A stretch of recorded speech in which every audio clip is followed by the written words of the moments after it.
ត្រឹម2ថ្ងៃក្រោយលោកអនុទានឆានវីរៈកុលទទួលស្គាល់ថាកម្ពុជានិងថៃឯកភាពប្រើ UN Clause ជាក្របខ័ណ្ឌសម្រាប់ជំហានបន្ទាប់ក្នុងការដោះស្រាយជម្លោះតំបន់សមុទ្រត្រួតស៊ីគ្នារដ្ឋមន្ត្រីការបរទេសថៃលោកស៊ីហាសាភូមិកាត់កែវនៅថ្ងៃទី11ខែឧសភាឆ្នាំ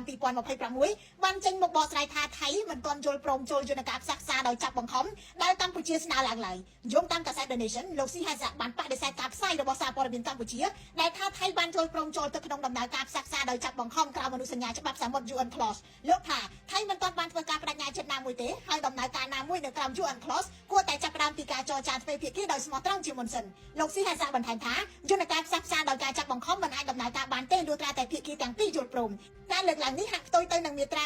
298នៃ UN Clause ដែលចែងថាប្រទេសមួយអាចចាប់ផ្ដើមដំណើរការយន្តការនេះដោយមិនចាំបាច់រងចាំឲ្យភាគីម្ខាងទៀតយល់ព្រមជាមុនឡើយកម្ពុជាបានបញ្ជូនកំណត់ទូតទៅថៃកាលពីថ្ងៃទី6ខែឧសភាឆ្នាំ2026ដើម្បីជូនដំណឹងអំពីការប្រើយន្តការផ្សះផ្សាដោយការចាប់បង្ខំក្រោម UN Clause មន្ត្រីជាន់ខ្ពស់កម្ពុជាបានប្រាប់ News Today ថាក្នុងជំនួបត្រីភាគីរវាងកម្ពុជាថៃនិងហ្វីលីពីនកាលពីថ្ងៃទី7ខែឧសភាភាគីថៃបានទទួលស្គាល់ការជូនដំណឹងនេះនាយករដ្ឋមន្ត្រីថៃលោកអនុទានឆានវីរៈកុលខ្លួនឯងក៏បាននិយាយតាមរយៈកាសែតថៅសូដែរថាភាគីទាំងពីរឯកភាពប្រើគោលការណ៍ក្រោម UN Clause ក្រោយថៃសម្រេចលុបចោល MOU ឆ្នាំ2001ស្ដីពីតំបន់ត្រួតគ្នានៅឈូងសមុទ្រថៃ